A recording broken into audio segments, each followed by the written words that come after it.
Hi, I'm Micah Halpern. Thank you for joining me today as I do some thinking out loud. Our first segment is called Background Briefing. The first thing I've been thinking about is Russia and Iran. What is going on with Russia? Suddenly Russia is snuggling up to Iran, and they've decided to loosen restrictions on their missile sales to Iran. So much so that they will be delivering a shipment of S-300 missiles to the Iranians as soon as they can put the package together. There are several reasons behind this new change in Russian modus operandi. The most important of all is that the Russians want to snub the Americans. Given the way the US tried to embarrass Russia after the Crimea land grab, and still continues to embarrass them with regard to Ukraine, it makes perfect tit-for-tat sense from the perspective of Moscow. From here on in, until the unforeseeable future, Russia will continue to do everything in its power to sabotage US interests, especially in sensitive diplomatic arenas. The US sponsored and drove home a nuclear framework agreement that will lift sanctions and normalize trade with Iran. And so Russia withdrew its restrictions on Iran in order to deliver the S-300s. Israel was informed by the Russians of their decision to lift the sanctions and make the delivery right before it was made public. While Israel was very troubled and very concerned, it was a reaction they expected from Russia. Israel, after all, fully understands reactions that are an outgrowth of the US-sponsored framework agreement with Iran. Not only does Israel understand, they commiserate with Russia. Israel's main concern is not that the S-300s will be shipped to Iran. Israel is concerned that the S-300s will be shipped from Iran and that they will be shipped from Iran to Hezbollah in Lebanon. In 2007, Russia signed an $800 million missile deal with Iran. Because of the sanctions and the international pressure, Russia never completed the deal. In 2011, Iran sued Russia for $4 billion in an international court in Geneva for breach of contract and for losses. The decision on the case is still pending. There are some very serious issues at play with Russia and Iran and this whole deal. Russia no longer makes the S-300 missile, for instance. They discontinued that model in 2011. They now produce a much more advanced and sophisticated missile called the S-400. It is unlikely that Russia will substitute the new weapon for the older model. I'm beginning to be told on very good authority that Russia has begun collecting all the S-300s that they have and from the field, and they will be ready them for transfer to Iran. Then Russia will replace those S-300s with the new S-400s.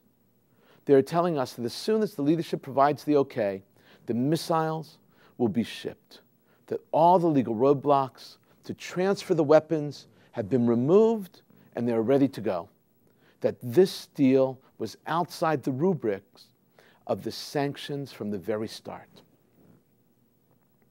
It will take some time for Russian weapons to be transferred to Iran. They still need to be trained on this new weapon, and if Iran was in possession of the S-300s right now, you should note, Israel would have a much more difficult time planning an airstrike against the nuclear facilities. In fact, Israel is so calm about this transfer of the S-300s, I am convinced that they must already have a strategy to combat Russia's gift to Iran. Or they believe that the shipment will never arrive, which is a strong possibility. Another reason explaining the Russian move to court Iran is Russia's desire to reinsert itself into the Middle East as a major power player. Israel and Iran are both players in Russia's carefully orchestrated plan. One of the ways that Russia has already become a player in the Middle East is by supplying weapons and training to various other regimes in the region. Once again, Russia is out to beat the US at its own game in the Middle East. Russia plans to unseat US influence and to position itself as the alternative to US hegemony. Russia has the ability to ruin US plans at almost every turn, and so far they are doing a very good job of it. Since the very inception of the conflict in Syria, Russia has, together with Iran, successfully propped up Assad of Syria. Another example of a Russian foreign policy decision deliberately directed at sabotaging the United States. And finally, Russia needs oil prices to stop falling. Russia is the largest producer of oil in the entire world. And if sanctions are lifted, Iran will start producing more oil than they already do, and the price of oil will naturally then continue to fall and fall. To incentivize the Iranians not to play the oil game, Russia has assured Iran that they will provide them with agricultural technology and even oil if needed in the interim in what is called an assets for oil deal. Russia's plan is working. They are repositioning themselves, and they are becoming an even bigger and more powerful force than they were before feeling challenged by the U.S. interests. For their part, the White House has expressed disappointment with Russia. But really, what is the message the U.S. is conveying? What do they expect? The U.S. has no idea of how to counter the challenge of the Russians. The U.S. could not counter in Crimea or Ukraine, and now the Middle East. Russia has thrown down the gauntlet, and the United States is just staring at it. Meanwhile, President Obama has invited leaders of critical Sunni Gulf states to Washington for a two-day meeting. Day 1, May 13th, will convene at the White House. Day 2, May 14th, will be at Camp David. The purpose of the invite to the White House and to the coveted presidential mountain resort, Camp David, is to convince these leaders that the agreement with Iran is good for everyone, especially for those in the region. So Bahrain, Kuwait, Oman, Qatar, and Saudi Arabia and the United Arab Emirates have all been invited to D.C. President Obama is going to to be extremely convincing. These Gulf countries do not trust Iran, and they think that in his dealings with Iran, President Obama is delusional and naive. They are convinced that Iran will become a nuclear state almost immediately after the agreement is signed, and they do not think the United States can stop that from happening. And if, in the end, Iran does get a nuclear deal, they want the same deal. On paper, this meeting is a great idea. Unfortunately, though, I think President Barack Obama will be the one sitting in the student seat and be lectured to by those who live in the region and do not trust Iran. It almost seems as if the more we are learning about the agreement with Iran, most of what we learn and our learning comes actually from the Iranians. Iran is telling us that the 4-page agreement that the White House and State Department have given us is not at all what our leaders have promised to us in what is known as the Framework Agreement. An Iranian leader was quoted on Iranian state TV recently saying that they will not permit nuclear inspections in any of their military sites. This is enormously important. I'm suggesting that the Iranian sources are more reliable and credible than the White House at this stage and the State Department. Can you imagine what that means? It seems the Iranians have maintained that there really is not a framework agreement at all. There is simply an agreement to continue talking until June 30th. To put it mildly, this is very disturbing. Israel did not let these episodes with Iran go without serious comments at the highest diplomatic levels. This is especially the case with Russian and Iranian missile deal. It's very important to see this. Israeli PM Netanyahu called Russian leader Putin. Putin responded insisting that Israel had nothing to worry about. Israel was not convinced. So in response to an invitation to the 70th anniversary of the Russian victory over the Nazis, Israel decided that they will not send a high-level dignitary. They sent their ambassador to Moscow, to Red Square. This was a huge slap in the face to Russia. Russia invited the Israeli Prime Minister and Foreign Minister, and instead a local low-level ambassador attended? The ceremony takes place in Red Square. It is without a question one of the most significant events in Russian political calendar life. And Israel sent a very clear message about Iran to the Russians by not dispatching a high-level personality. There is no other way to interpret this message. When listening to both sides, no one is talking about it, and yet the lesson and the message is so clear. Coming up next, points of view. Here's what some important voices have been talking about. First up is a column. It's an op-ed from the New York Times.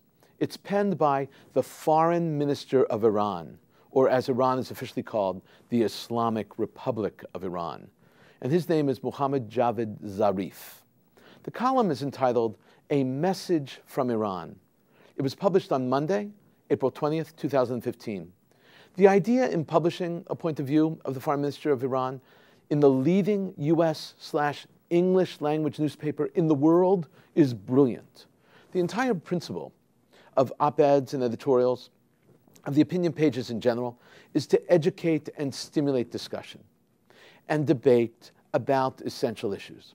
Publishing the point of view of Iran's leading diplomat about the most central questions that are being debated in the US, especially on the eve of the presidential election, makes the op-ed page relevant and transforms it into a true vehicle to help clarify and talk about essential and timely issues.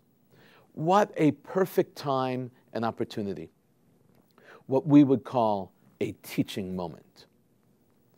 Zarif, by the way, is totally educated in the United States. He arrived here in the US at age 17 for a year of college prep and then entered San Francisco State University. He got a BA and an MA in international relations. Then he moved to Denver and he studied at the University of Denver, where he got another MA in international relations and a PhD in 1988. It was in international law and policy. His dissertation was actually entitled Self-Defense in International Law and Policy. Not a great dissertation, but he shows some depth and understanding of self-defense on an international legal level. An obvious but essential point needs to be made here. Zarif, the Foreign Minister of Iran, understands the United States, not as an academic discipline that he studied in some far-off place about some other far-off place. Zarif lived and breathed US culture. He understands the idioms, not just the language. He knows the strengths and weaknesses of the United States and American culture.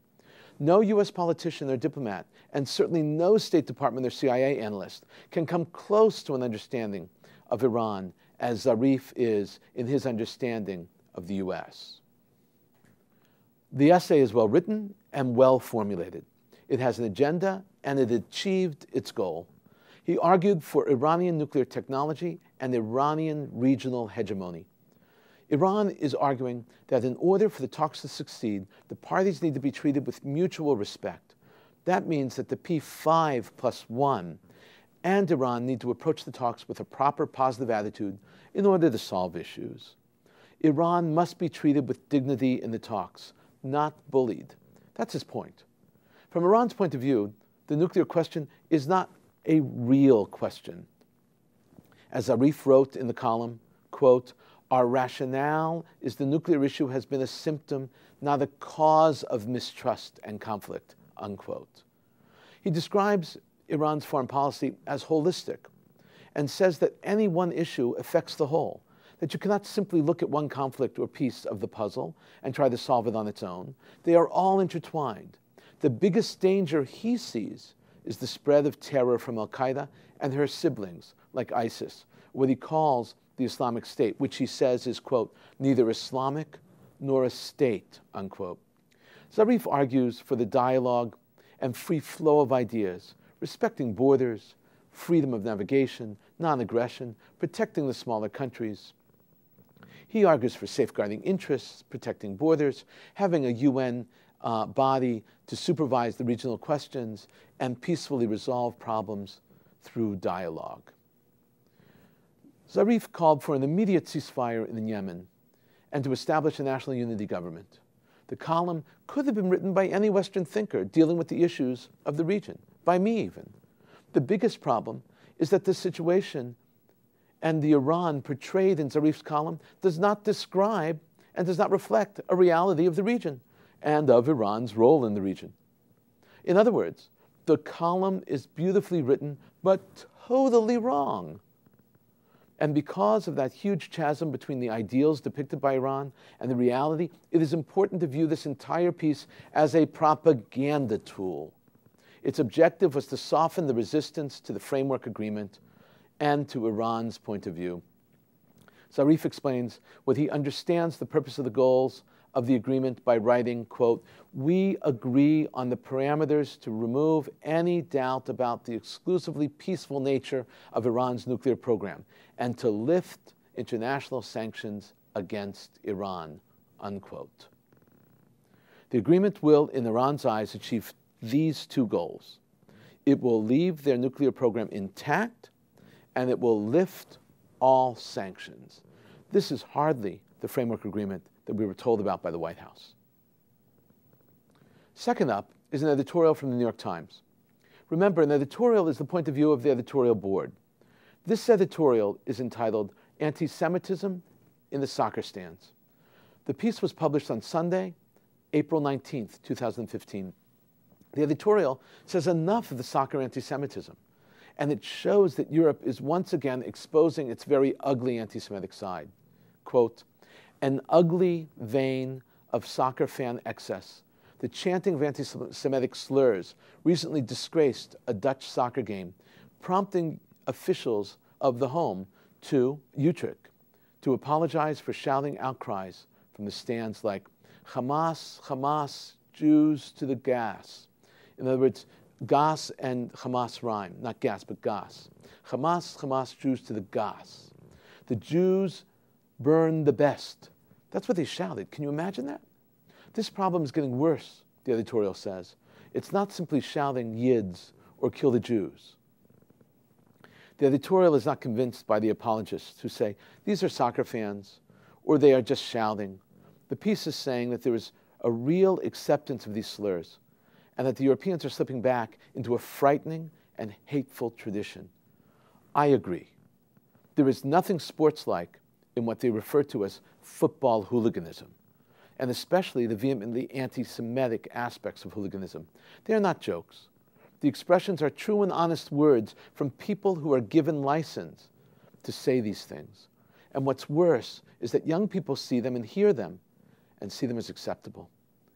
This is a major failure of leadership and education. It's not a failure of today, but over the past 20 years and today. Leadership and education should have made certain that these words and ideas were simply not a part of current parlance. What seems even worse is that these chants have become so commonplace that they're not even covered in the press. Not the local press and not the international press. Kudos to the New York Times for keeping this issue on the front burner and putting it in the Sunday paper. Coming up, commentary through cartoons, where pictures tell the story. I want to look at 3 cartoons today. The first 2 are by Steve Greenberg. Greenberg is from Southern California. He's syndicated through Kagel Group, which is also known as politicalcartoons.com. He has a very realistic style, and it's a very clear and simple style. This cartoon was published on April 3rd, 2015.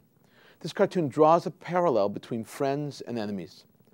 The top 2 frames show a conversation between President Rouhani of Iran and President Obama. They're speaking, sharing, and communicating. They're at their desks, on the phone, and facing one another. There is real interaction. The caption reads, "Dealing with our bitterest enemy." The lower frame has Obama on one side and Netanyahu of Israel on the other. A huge break between them. Their backs are to one another. And in between them is the caption, "Dealing with our closest ally." This is a sad but poignant portrayal of the relations between Israel and the United States right now, and the desire for the White House to reach out to Iran. Greenberg's second cartoon was also published on April 3rd, 2015. This cartoon has a title. It reads, "Nuclear Agreement."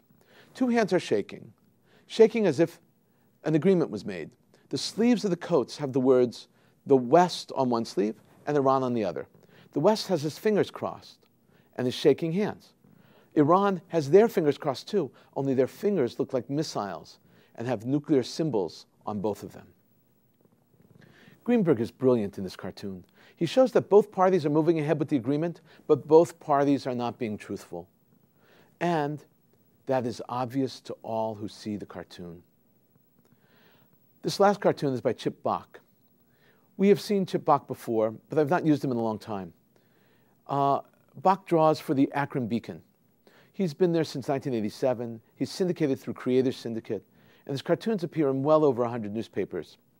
This cartoon is one of a series that Chip did on the Iranian nuclear deal. The Ayatollah and Obama are sitting around the table. On the table is a sign that reads, Nuclear Framework. The Ayatollah shouts, as part of the negotiations, "Death to America." Obama responds, "Congress won't go for that." The idea in the cartoon is that Iran really wants to achieve certain things, and Obama wants to help them attain their goals, like death to America. But it is to be within some limits. After all, Obama still has to sell the agreement to Congress. In a moment, my own perspective and a few predictions. The results are in. April 7th was to be the day for an annual, all-out cyber attack against Israel. It was a huge failure. The attack, which is called #OpIsrael, there were to be hacktivists from all over the Muslim world drumming up support and energy for a huge tidal wave of hacking against Israel. It was described as a cyber holocaust in their literature. And it was a holocaust against Israel. In fact, the date April 7th was selected because the first year of the attack was planned that the date coincided with Holocaust Memorial Day. This was the third year of the hack, and it's coordinated by a hacker named Anon Ghost. This particular hacker works out of Tunisia. There was more hype leading up to the day than actually hacking on the day itself. A few hundred private websites were hacked, and a few thousand email accounts and passwords were leaked. But most of those were recycled from previous years. The best analysis I saw was by SenseSci, a cybersecurity firm in Israel. They monitored the entire event. Most of the chatter was on social networks and not in the dangerous areas like the dark net, where real hackers hang out and act. Even in the social media, the hack against Israel barely got noticed. It peaked at 3,000 tweets. That is hardly an international movement. On one message board, people were bemoaning the small turnout and the lack of impact relative to previous years. They suggested that people were simply bored and tired of repeating the same hack against Israel. That is not good news for Israel. When amateur hackers get bored and try to work out new plans, the results are often diabolical. This year, Israel got lucky. Also, a report in the Times of Israel echoed the report in the British Telegraph. The report said, and should not surprise anyone who follows happenings in the Middle East, it said that Hamas is rebuilding their labyrinth of tunnels. The report in the Times of Israel described Hamas using small bulldozers to speed the process and to access small areas. The British Telegraph said that Iran has funneled tens of millions of dollars in order to reconstruct the tunnels of Hamas. The most interesting and unique element to come out of this article is that the military experts and analysts in Israel are reporting that Hamas is building a slew of new rockets, all of them short-range. The lesson learned by Hamas in their conflict with Israel this past summer was that short-range rockets were both less likely to be shot down by the Iron Dome and more effective at terrorizing Israelis. So now, Hamas is dedicating much more time, energy, and money to producing new, smaller, short-range rockets to fire at Israel in the near future. We've been thinking out loud about a lot today. Now that you know what I've been thinking, let me know what you're thinking. Email me at micah@jbstv.org. Tweet me at Micah Halpern. Tell me what you think. Before we end, let me leave you with one piquant piece of information. Did you know that Iranians are not Arabs? They're actually Persians. They're certainly Muslims, Shiite Muslims. And Shiites are a significant minority of Islam, composing about 15% of the Muslim world. Even the name Iran is unique. The country took on the name in 1935, when the Shah wanted to rename the country based on its past. The name Iran comes from the word Aryana, or Aryan. It's originally found as a word, Iran, on an inscription in the 3rd century BCE, where the Parthians referred to the people of the region, the Persians, as Aryans. The word means noble. Yes, you are correct. That is where the Nazis got their name from. Persia was a name coined by the Greeks. It was meant to describe the people who lived around the area of Fars. Fars, Pars. You see Persian Pars? In biblical Hebrew, it's called Paras. Their language is called Farsi, as in Pars, Farsi, as in the language of those who come from Fars. Thank you for thinking out loud with me, Micah Halpern. Let's think out loud again next week on JBS.